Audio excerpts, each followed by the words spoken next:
يا أيها الذين آمنوا اتقوا الله حق تقاته ولا تموتن إلا وأنتم مسلمون. وقال عليه الصلاة والسلام: ومن سلك طريقا يلتمس فيه علما سهل الله له به طريقا إلى الجنة. Alhamdulillah, puji syukur kita panjatkan kepada Allah Azza wa Jalla atas nikmat dan karunia dari Allah sehingga di subuh hari ini Allah berkahi waktu kita di waktu yang berkah ini, di mana Nabi Sallallahu Alaihi Wasallam mendoakan Allahumma barik li ummati fi bukuri, ya Allah berkahi umatku di waktu pagi mereka, di waktu bukur, di waktu di mana manusia terlalaikan, namun Allah berkahi kita di waktu bukur kita, di waktu pagi kita ini untuk berada di atas ketaatan. Allah Subhanahu wa taala menjelaskan bahwa seluruh manusia ini merugi kehidupannya kecuali 4 golongan. Illal ladzina amanu wa lam beriman. Orang beriman tidak rugi hidupnya.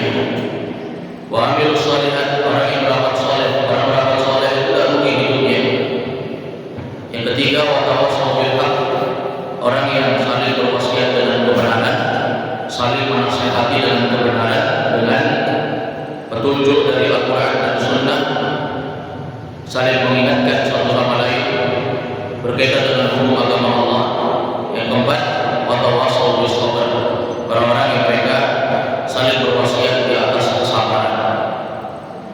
Kaum muslimin wal muslimat yang sekalian dimuliakan Allah, pengajian subuh kita di pagi hari ini masih menggantikan Ustaz kita Ustaz Ansari Istihadi MA Hafizahullah. Di kajian kita subuh hari ini insyaallah kita akan mengkaji suatu hadis dan memetik beberapa faedah yang insyaallah berguna bagi kita semuanya untuk membekali jiwa kita dengan ilmu agama berdasarkan penjelasan yang dijelaskan oleh para ulama kita. Yaitu satu hadis yang diriwayatkan oleh Imam Al-Bukhari dan Imam Muslim dari sahabat Anas bin Malik. Anas bin Malik ini salah seorang sahabat yang termasuk dari 7 sahabat dan sahabiah Nabi yang paling banyak berangkat haji. Salah satunya Anas bin Malik. Beliau ini berjulukan dengan julukan Khadim Rasulillah, pelayan pembantunya Nabi Sallallahu Alaihi Wasallam. Kenapa? Karena memang dari usia kecil beliau telah berkhidmat terhadap dirinya untuk Nabi Sallallahu Alaihi Wasallam sampai membantu dalam hal-hal yang memang menjadi privasi Nabi. Sampai Nabi SAW menghajat Anas bin Malik yang membawakan air untuk Nabi SAW. Dan ini diceritakan oleh para sahabat yang lain. Dan dia melayani Nabi SAW sampai usia yang ke-20 tahun. Dia menjadi pelayan Nabi dari usia 10 tahun sampai usia 20 tahun. Sekitar 10 tahun dia melayani Nabi SAW. Sampai Nabi SAW mendoakan dia dengan 2 keberkahan. Allahumma barik fi malihi wa ahlihi. Ya Allah, berkahilah Anas bin Malik ini pada harta dan keturunannya, sehingga Anas menjadi orang yang kaya, berkah hartanya dan memiliki keturunan yang begitu banyak, memiliki anaknya sangat banyak. Kaum muslimin dan muslimat apa yang sudah dimuliakan oleh Allah, hadisnya hadis singkat berkaitan dengan kejadian yang pernah terjadi di zaman Nabi SAW. Adanya orang pedalaman dari orang Arab yang mengotori masjid Nabi SAW, sehingga dengan perbuatan itu para sahabat Nabi SAW mereka mendapatkan faedah pelajaran yang berharga. Diceritakan oleh Anas bin Malik, tatkala kami sedang berada di masjid bersama Nabi SAW, ja'a Arabi, tiba-tiba datang seorang Arab pedalaman. Arabi disebut dengan kalimat Arabi, artinya masyarakat al-Badu, orang-orang yang tinggal dari daerah pedalaman. Datang satu orang masuk masjid dalam keadaan tidak tahu etika masjid itu apa dan fungsinya apa. Kalau kita mungkin kalau kita hidup di area-area yang mengenalkan kepada kita bahwa masjid itu adalah rumah ibadah, maka kita akan tahu fungsi masjid dan hal-hal yang boleh dilakukan dan apa yang tidak boleh dilakukan di masjid. Orang ini datang dari pedalaman, sahabat tak kenal siapa dia. Tentu dilihat dari gelagatnya, gelagat orang-orang yang tidak tinggal di daerah perkotaan, yang memiliki pengetahuan adat etika tentang ilmu agama. Kelihatan dari gerak-geriknya, dari ciri-cirinya saja kelihatan. Karena orang Badui itu memiliki perawakan yang khas, dengan hidung yang mancung, demikian pula perawakan yang rada sedikit aneh, hal-hal yang tidak lumrah dilakukan orang, mereka lakukan. Jadi dari gelagatnya aja udah paham orang. Nah, ini bukan orang kota, bukan orang Madinah sini, tapi orang pedalaman. Mulai kalau dilihat kebiasaan mereka itu gembala kambing. Banyak hal yang menjadikan para sahabat ini tahu bahwa memang Arab Badui ini dia adalah orang yang bukan tinggal di perkotaan sebagaimana para sahabat Nabi tinggal di kota Madinah. Singkat cerita, dari Anas bin Malik, tiba-tiba datang ke tengah-tengah kami seorang Arab Badui, orang pedalaman. Fabala fil qadimatil masjid. Lalu dia kencing di salah satu sudut masjid. Gak disebutkan sudut yang mana, gak dijelaskan sudut depan atau belakang, kanan atau kiri, tidak. Fabala, bala itu artinya kencing, buang air kecil ya. Dia buang hajat, buang kotoran di masjid, najis. Sepakat para ulama dari mazhab manapun bahwa yang keluar dari al-kharij min as-sabilain, yang keluar dari dua jalur yaitu tubul dan dubur, maka ini adalah najis. Termasuk air kencing yang disepakati oleh fuqaha para ahli fikih bahwa dia termasuk dari najis. Dan tentu saja min syuruti sholat, di antara syarat-syarat sholat itu adalah izalatun najasah, hilangnya najis. Kata para ulama, 3 tempat najis itu harus diwaspadai kalau kita mau ibadah yang terikat dengan toharoh, kesucian. Yang pertama, najis yang melekat di kulit. Satu, bersihkan ini, melekat di kulit, di badan maksudnya. Yang kedua, najis yang melekat di pakaian, di pakaian, sarung yang kita pakai, baju yang kita pakai. Tidak ada najis, jangan sampai kita pakai sarung yang sudah dikencingi anak kita. Ini tidak memenuhi syarat sahnya sholat, tidak sah sholat kita. Atau kita pakai pakaian yang sudah bercampur dengan najis, ya. Kemudian ketiga kata ulama, yaitu buq'ah atau tempat yang kita pakai untuk sholat. Nah, ini syahid kita adalah tempat. Bagaimana Arab Badui ini? Dia kencing di salah satu tempat yang dipakai ibadah, masjid, area masjid, menyebarkan najis. Tentu respon para sahabat marah besar dengan itu, mereka murka.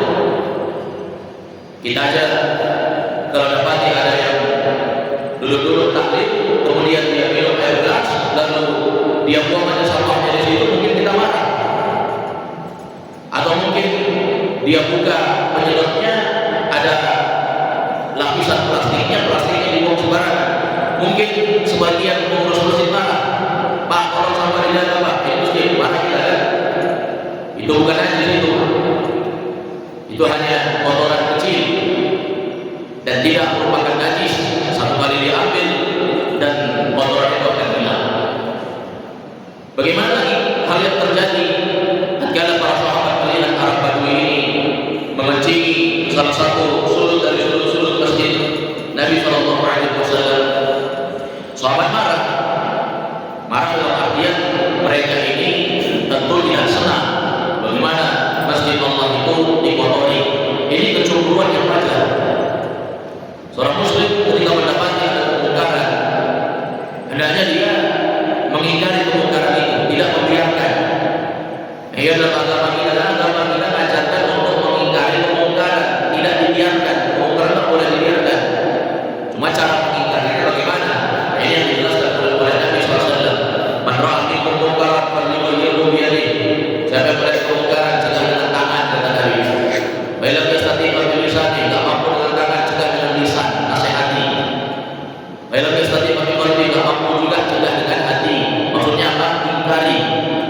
nggak bisa. Bukan ranah saya untuk mencegah dengan tangan, dengan lisan, apalagi menasihati yang melakukan kemungkaran orang lebih tua daripada saya dan dia guru saya. Saya sebagai anak bawahan nggak mungkin untuk menasihati mereka misalnya. Minimal kata Nabi, ingkar dalam hati, wajah ingkar dalam iman. Itu selama iman. Jadi sebenarnya yang dilakukan oleh sahabat ini adalah sesuatu yang lumrah. Ada orang kecil di masjid marah. Anas bin Malik selaku sahibul qissah, orang yang ada di situ menyaksikan secara langsung. Dia menyaksikan hampir semua sahabat marah ya, ingin memarahi, ingin menghakimi, ingin meneriaki. Sehingga Nabi SAW saja yang memang beda sikapnya. Nabi tidak marah. Nabi tidak ikut marah. Nabi SAW justru melarang sahabat untuk marah. Jangan marah, jangan marahi, kata Nabi. Jangan cegah dia, biar aja dia. Kata Anas bin Malik, fazajarun nas, semua orang ingin memarahi dia. Senang dengan perbuatan ini. Tapi apa kata Anas? Padahal Nabi SAW, Nabi melarang mereka semua untuk memarahi Arab Badui yang sedang kecil tadi. Baik, ini kata para ulama, bukan maknanya Nabi itu membiarkan Arab Badui pedalaman ini mengotori masjid dan membiarkan masjid itu terpapar dengan najis. Bukan itu maksudnya. Tapi kata para ulama, di sini Nabi sedang mengajarkan sahabat bagaimana fikihnya, bagaimana tepatnya saat kita mengingkari kemungkaran. Banyak orang tak paham zaman sekarang. Mempraktekkan agama itu bukan hanya secara tekstual. Apa dibilang Nabi, prakteknya langsung kita amalkan sesuka kita, bukan. Kita ini punya generasi pendahulu, Bapak sekalian. Kita punya contoh. Dan contoh kita itu adalah as-salaf, orang-orang terdahulu. Al-Qurun al-Faddalah, generasi emas terbaik kaum muslimin. Ada sahabat di sana, ada tabi'in, ada tabi'ut tabi'in, ada para ulama yang Nabi mengatakan innal ulama warathatul anbiya wa innal anbiya lam yuwarrithu dinaran wala dirhaman. Kata Nabi, sesungguhnya para ulama itu pewaris para nabi, dan para nabi tidak mewarisi harta benda dinar, mata uang emas, wala dirhaman, dan mata uang perak, tidak. Lakin warathul ilm, yang diwarisi para nabi itu ilmu. Paman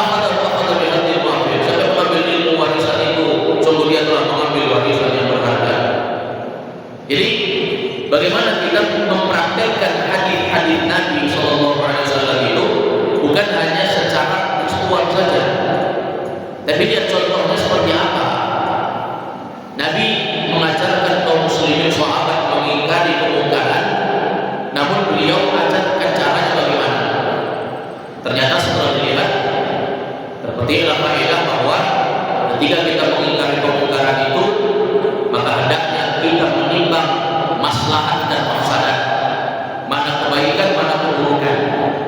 Kalau kita mengingkari kemungkaran, ternyata yang terjadi semakin hebat dan semakin besar kemungkaran itu, maka kita tunda sampai dapat momen yang pas. Ini nasihat ulama ini. Ada orang yang melihat maksiat, dia langsung teriak di depan pelaku maksiat.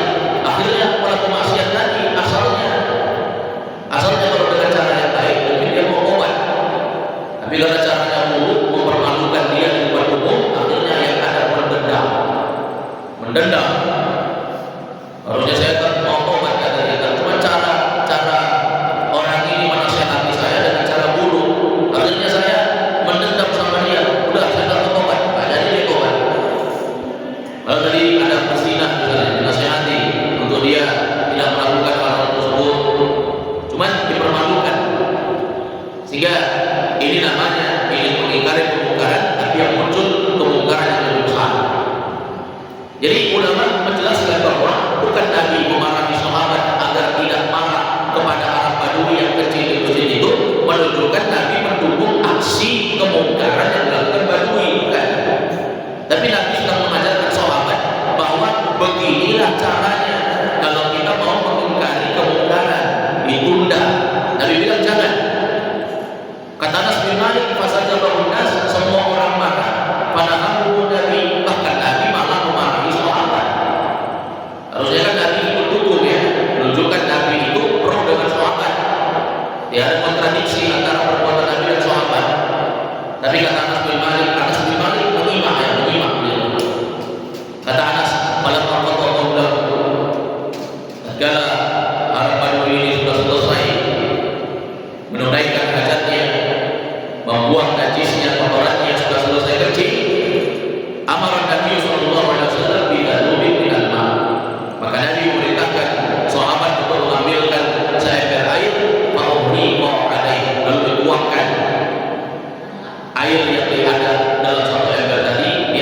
kencing Arab Badui.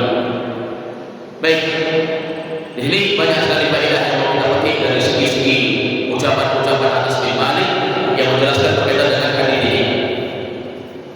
Yang dijelaskan oleh para ulama yang sekalian dimuliakan oleh Allah. Mungkin kita bertanya, kenapa Nabi melarang? Tadi sudah kita singgung, karena Nabi ini mengajarkan cara mengingkari kemungkaran. Kita akan sebutkan 3 alasan yang dijelaskan ulama kenapa Nabi tidak ikut melarang Arab Badui, justru melarang sahabat yang memarahi Arab Badui. Yang pertama dijelaskan oleh para ulama, ketika orang kencing lalu dibentak, dimarahi, maka dia akan kaget dengan itu dan dia akan terhenti kencingnya, dan dijelaskan para ulama rahimahullah bahwa itu akan menimbulkan efek penyakit untuk dia. Taruhlah kita misalnya pergi di kebun-kebunnya orang, tiba-tiba kebetulan kencing mau buang air kecil, sengaja kita karena tahan lagi kita kencing di kebunnya orang, tiba-tiba diteriaki sama pemilik kebun, apa yang terjadi? Kaget kita, mungkin kencing kita tertahan dan kita akan lari. Dan ketika kencing yang sedang keluar itu tertahan, itu akan memberikan efek penyakit untuk seseorang.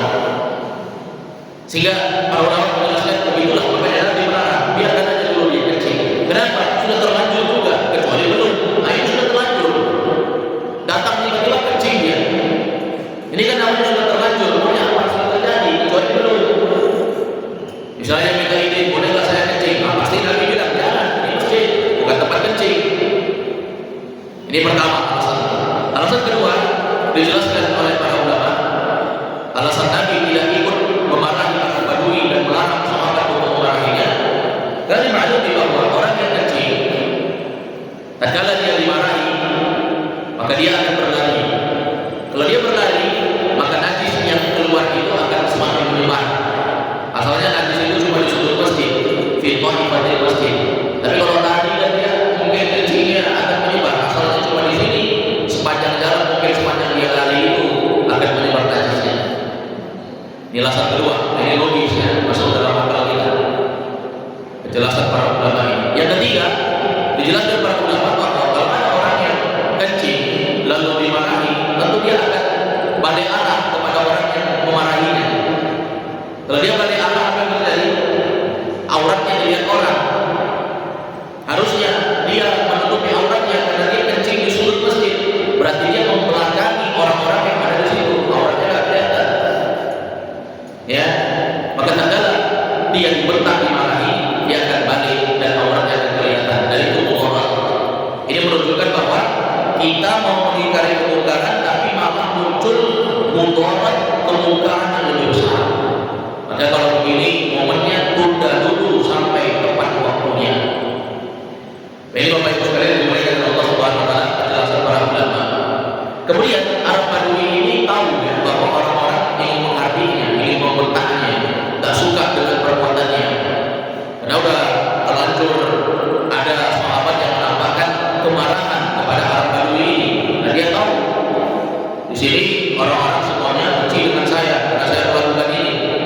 Nabi panggil dia, Nabi panggil sini. Lalu Nabi nasihati dengan baik, karena Nabi tahu bahwa orang ini tidak paham tentang fungsi masjid dan masjid itu apa.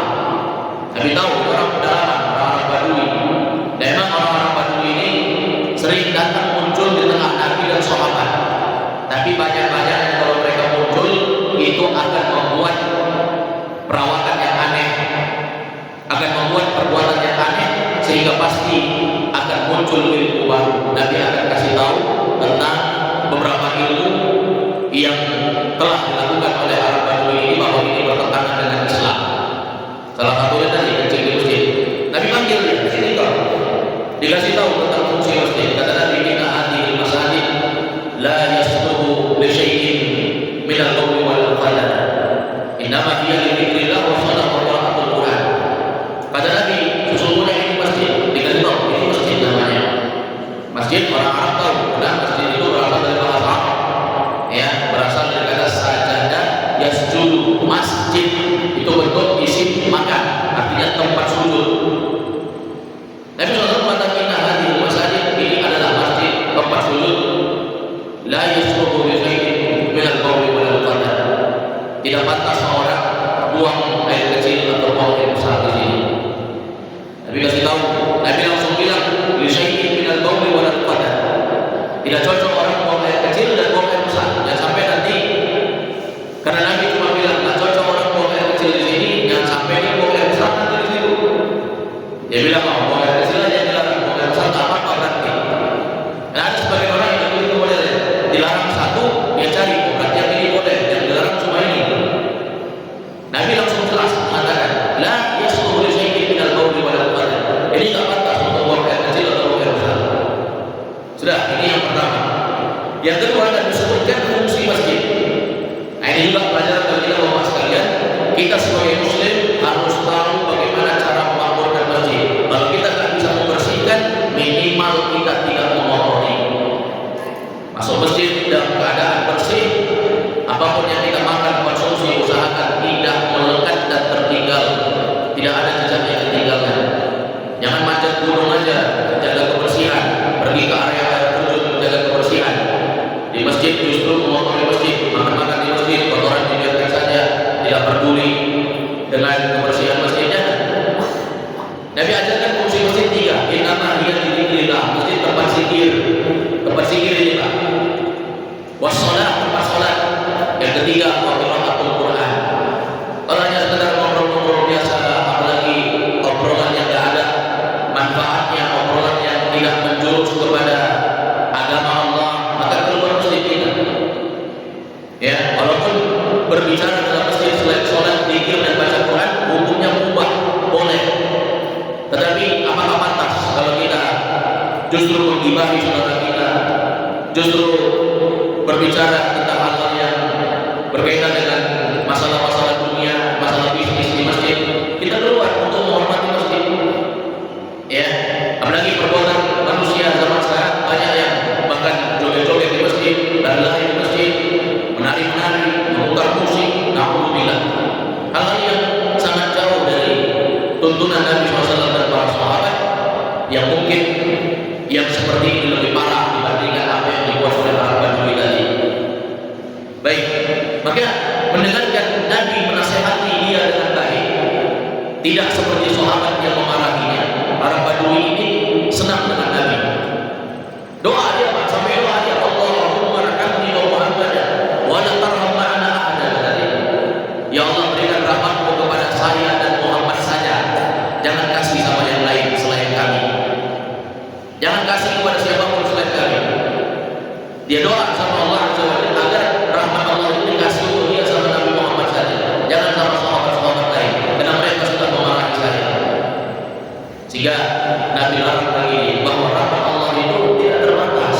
Bahkan orang kafir pun dapat rahmat Allah. Makanya kalau kita bertanya, oh ada orang kafir tak sholat kaya, dunia terbuka untuk mereka, kehidupan, kebahagiaan, menyenangkan di kelopak mata mereka. Dan katakan itu adalah rahmat dari Allah, dan rahmat Allah itu Allah berikan kepada siapa saja yang Allah kehendaki, mau mukmin mau kafir. Tapi itu rahmat di dunia, rahmat di akhirat. Orang-orang kafir tidak mendapatkannya kecuali orang yang menyembah Allah. Baik, maka dia menerima dari itu. Baik, jemaah dimuliakan oleh Allah Subhanahu wa taala. Dijelaskan oleh para ulama, menunjukkan di sini tariqatul dakwah. Tatkala kita mendakwahkan orang lain, menyebarkan agama, maka diingatkan oleh para ulama, al-bada'u bil ahammi wal aham. Mulailah dengan sesuatu yang paling penting, kemudian yang penting berikutnya. Jadi kita memulai hal yang penting-penting Pak. Yang penting itu begini-begini, kita tahu dulu bahwasanya ini masjid nggak boleh begini, dinasihati dengan cara yang baik. Sebagaimana kita dapat di zaman sekarang, banyak orang yang asalnya mereka ingin menuju kepada kebaikan, ingin berubah, tapi justru kita membuat mereka semakin jauh dari agama. Ada yang mesti kita ingat, sebagai kita sebagai pendidik, mungkin bapak-bapak di sini ada yang menjadi guru, mengajarkan anak-anak muridnya tentang suatu ilmu, atau ada di antara kita yang terjun di dunia mengedukasi masyarakat untuk mendapatkan kebaikan, apalagi dai, para ustaz yang sering berkhutbah Jumat misalnya, atau berceramah di mimbar-mimbar. Kita harus paham bahwa memulai dakwah itu dengan perkara yang penting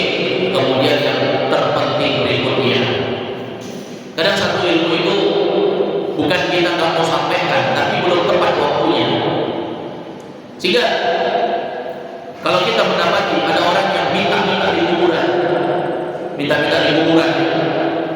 Ada orang yang minta di kuburan, datang ke kuburan si fulan, si alan, lalu dia katakan, ya mungkin dia nggak punya anak, puluhan tahun menikah, lalu dia minta anak dengan penghuni kubur. Mungkin dia memiliki ekonomi yang sulit, lalu dia minta rezeki kepada penghuni kubur. Kita dengarkan, apakah kita langsung teriak musyrik, kafir? Tentu kita tidak akan melakukan itu. Yang kita lakukan adalah bertanya, Bapak ini minta kepada siapa? Dia jawab, kepada penghuni kubur. Ya, kenapa minta sama penghuni kubur? Karena saya yakini dia ini adalah wali Allah. Dia akan menyampaikan hajat saya.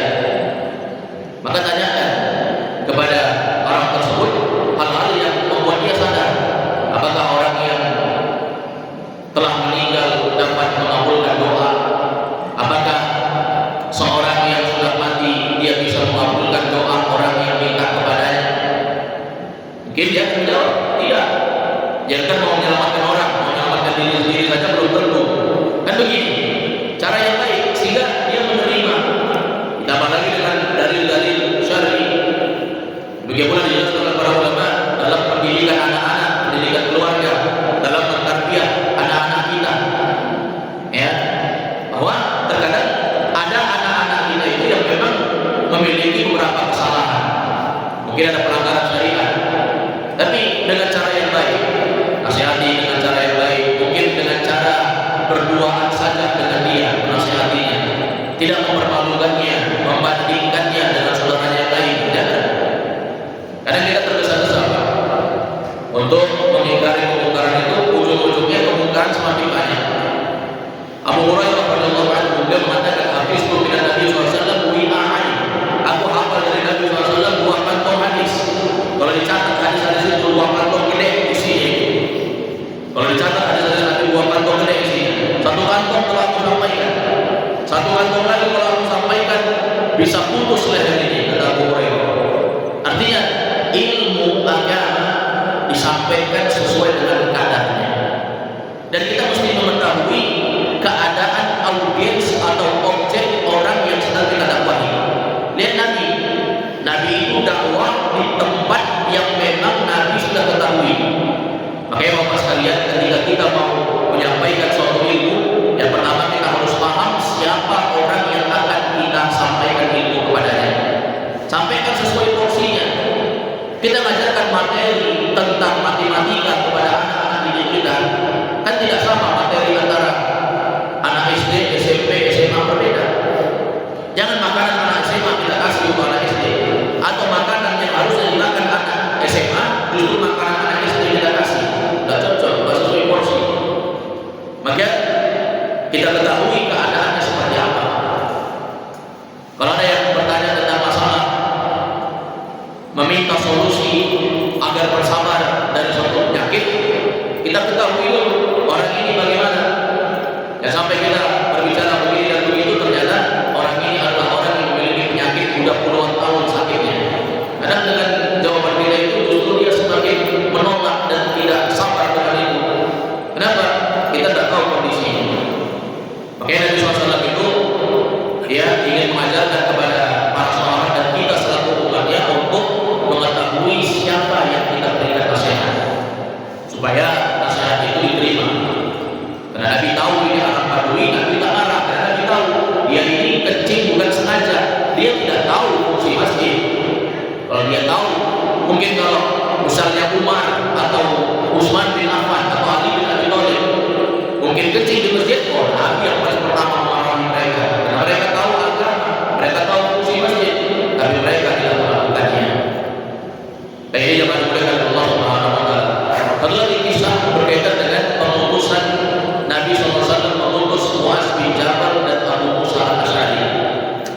Tatkala dua orang sahabat ini mengutus Nabi SAW ke negeri Yaman, maka Nabi SAW itu kebiasaannya mengutus murid-muridnya untuk berdakwah, bertas, supaya dakwah itu menyebar ke seluruh penjuru negeri, sampailah ke negeri kita.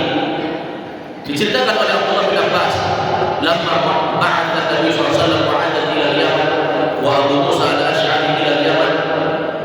Tatkala Nabi mengutus Abu Musa al-Asy'ari, namanya Abdullah bin Qais al-Asy'ari radhiyallahu anhu, dan juga Muaz bin Jabal, dua orang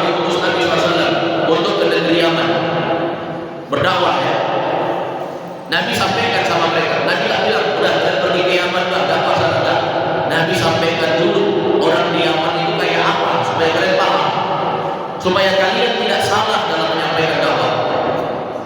Maka Nabi katakan, inna kata di qauman min ahlil kitab, wahai Muaz, sesungguhnya engkau akan mendatangi ahlul kitab, Yahudi dan Nasrani. Maka Nabi ajarkan caranya. Terus gimana kalau mereka ahlul kitab? Nabi katakan, "Falyakun awwala ma tad'uhum ilaihi syahadatu an la ilaha illallah." Maka yang paling pertama kau dakwahkan itu adalah ngajak orang untuk berla ilaha illallah dulu. Beresin tauhidnya orang. Jangan langsung ngajak orang sholat sampai yaman, ayo sholat. Ternyata yang diajak sholat orang yang tak paham la ilaha illallah. Untuk apa sholat kalau tak paham la ilaha illallah? Kenapa? Karena nanti ujungnya sholat juga, nyembah berhala juga, karena tak paham la ilaha illallah. Kalau paham la ilaha illallah kan konsekuensinya jauhi segala kesyirikan, tinggalkan segala peribadatan yang diberikan untuk selain Allah Azza wa Jalla. Nah, di sini juga menunjukkan bahwa Nabi SAW itu dakwah bukan modal semangat, tapi dengan hikmah, Nggak salah Pak, sama kayak kita sama sekarang. Contoh realitas sama sekarang. Khutbah Idul Fitri, khutbah Idul Adha, itu kan khutbahnya dikiaskan dengan khutbah Jumat. Sebagian ulama berpendapat khutbahnya dikiaskan dengan Jumat, 2 kali khutbah. Tapi sebagian ulama lain menganggap bahwa 1 khutbah cukup. Ya, dia tidak dikiaskan, tapi 1 khutbah cukup untuk Idul Fitri dan Idul Adha.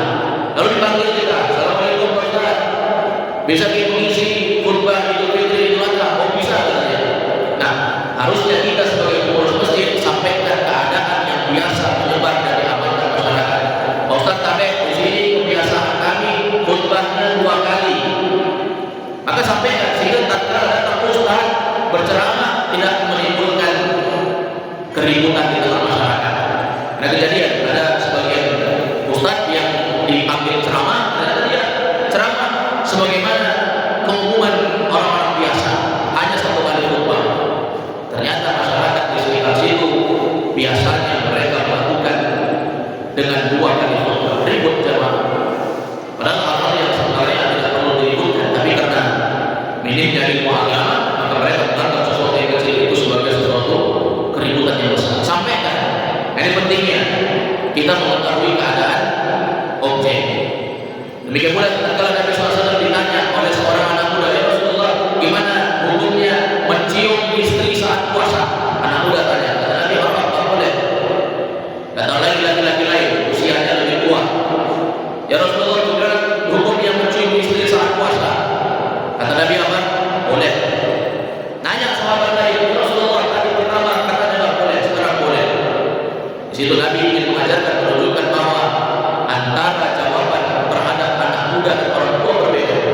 Karena memang anak muda itu syahwatnya menggebu-gebu, dia mencium istrinya bisa saja mengantarkannya kepada perkara yang besar, ya, terjatuh di dalam hubungan suami istri. Karena anak muda susah mengendalikan syahwatnya, yang tua juga susah, karena tidak ada bedanya.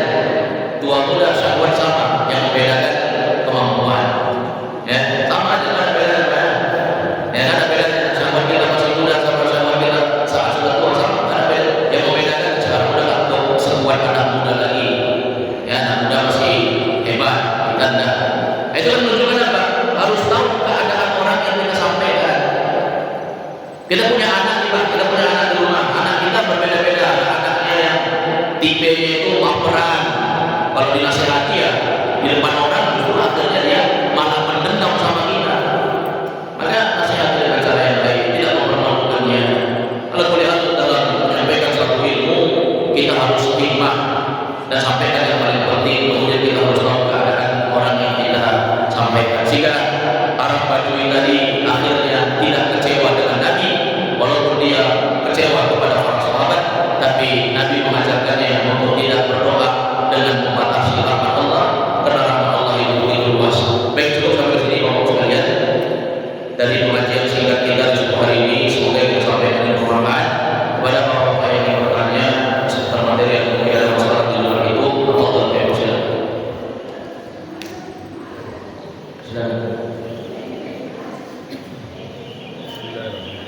Assalamualaikum warahmatullahi wabarakatuh. Waalaikumsalam. Sebagaimana yang disampaikan tadi, bahwa ingkar mungkar di depan mata itu wajib.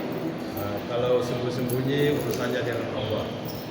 Nah, bagaimana hal-hal kemaksiatan yang dikatakan bahwa jika kemaksiatan merajalela, maka musibah, bencana, azab Allah itu akan turun, Ustaz. Iya. Nah, gimana kita tentang media sosial sekarang ini banyakkan tuh mengumbar aib-aib orang. Iya. Harusnya hal yang diselesaikan dalam rumah tangga atau dalam keluarga itu diumbar keluar. Ya demikian. Iya, bagaimana pemahaman Ahlus Sunnah wal Jamaah? Iya, baik. Pada asalnya kita harus tancapkan dulu dalam jiwa kita bahwa mengingkari kemungkaran itu adalah sesuatu yang diperintahkan dalam agama. Cuma tariqahnya seperti apa? Tentu kita akan melakukannya sesuai dengan apa yang diajarkan oleh para ulama. Dapat di media sosial zaman sekarang, semuanya ada di situ. Aurat wanita ada di situ. Orang bergibah, caci maki ada di situ. Menggunjing semuanya ada. Jatuhkan kehormatan seorang muslim. Apalagi telah kita bahas di pertemuan pekan kemarin berkaitan dengan bahaya dan ghibah, penyakit lisan. Ya, ada orang zaman sekarang tak menggibah dengan mulut, tapi menggibah di grup WhatsApp, ya, atau di status Facebook, menyindir, memuji, ya, dan hal-hal yang merendahkan kehormatan seorang muslim. Oke, media sosial ini memang adalah fitnah besar, ya. Media sosial itu hukumnya mubah. Al-aslu fil asya'i ibahan wa la yuhram minha illa ma haramallahu wa rasuluhu. Hukum asal sesuatu itu adalah boleh. Segala sesuatu di dunia ini hukumnya boleh asalnya sampai datang dalil yang mengharamkannya. Itu kalau masalah dunia. Jadi kalau tanya lagi apa hukum minum air merek aqua viva Ustaz? Boleh. Apa hukum ceramah di depan ada bendera? Boleh. Apa hukum ceramah sambil ngelap mulut pakai tisu? Boleh. Itu hukumnya boleh asalnya sampai datang dalil yang mengharamkan. Tapi kalau tanya apa hukum minum balok, jelas apa yang diharamkan dalam syariat. Memabukkan ini kullu muskirin khamrun wa kullu khamrin haram. Adalah setiap yang memabukkan itu namanya khamar, dan setiap khamar yang memabukkan maka itu adalah haram. Kalau hilang ilatnya alias kalau ada balok yang tidak memabukkan, maka dia tidak haram. Seperti hal yang kita dapati ada balok manis di Makassar, ya, semacam air nila misalnya. Maka dia tidak haram, tidak ada ilat memabukkan. Yang diharamkan yaitu adalah dia memberikan efek bahaya dan memabukkan, ya. Maka inilah yang diharamkan. Jadi media sosial sama kayak begitu modelnya. Kita dapati orang yang melakukan hal tersebut, maka kita jauhi. Dan di media sosial itu ada orang yang berniat muncul sebagai orang-orang yang menyebarkan kebaikan, ada juga yang terlena dengan kehidupan di media sosial ini. Maka waspadai hal-hal yang seperti ini. Sebagai muslim kita harus paham bagaimana waktu itu begitu berharganya. Kata Nabi, al-waqtu kas-sayf, waktu itu bagaikan pedang. Kalau kau tidak potong waktu itu, engkau yang akan ditebas oleh waktu itu. Waktu itu bagaikan emas, dan waktu itu tak akan berulang. Bukan masih ada hari esok. Hari esok itu bukan ganti dari hari ini yang kita lalai. Hari esok itu jatah semakin berkurang. Nah, bisa tergantikan itu, Pak. Bagaimana kalau kita terjun di media sosial, kita mau dapat bisa kontrol diri sudah. Maka kita pahami diri kita masing-masing.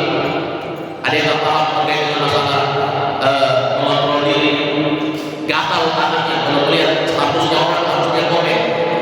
Dan kalau komen pasti ujung-ujungnya menjurus kepada menjatuhkan kehormatan orang.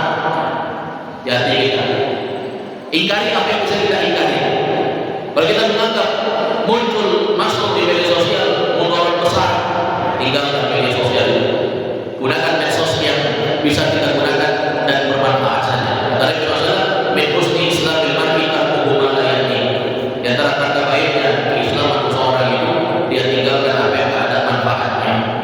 Ada manfaatnya, mungkin kita ada manfaatnya, tapi mudarat itu besar, udah tinggalkan aja. Ya, maka gunakan medsos itu yang dibutuhkan saja. Mungkin butuh WhatsApp untuk berkomunikasi, sudah cukup. Tidak perlu semuanya ada, ya. Instagramnya ada, Facebooknya ada,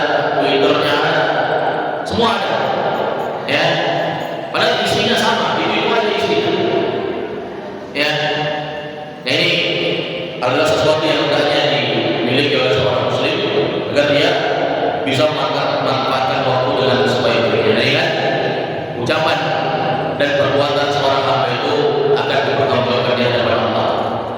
Jadi kita mesti paham bahwa hal-hal yang keluar dari mulut dan apa yang terbuat dari perbuatan kita ini akan diminta pertanggungjawaban di hadapan Allah Subhanahu wa taala.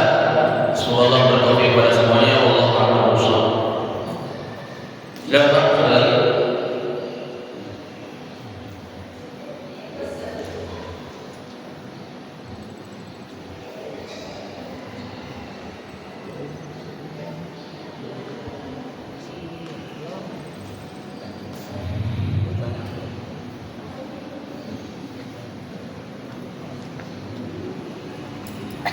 Saya dapat.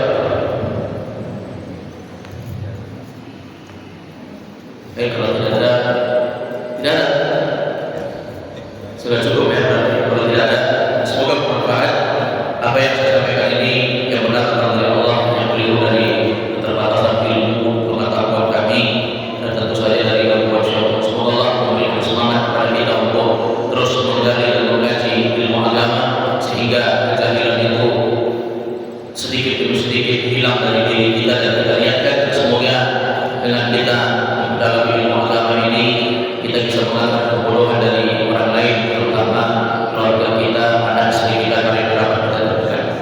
Semoga Allah mengumpulkan kita di surga yang bersama oleh para nabi, para syuhada, dan seluruh orang-orang yang berbuat baik dalam agama ini. Apa yang benar itu semuanya atas nikmat dari Allah Subhanahu wa taala. Apa yang keliru kami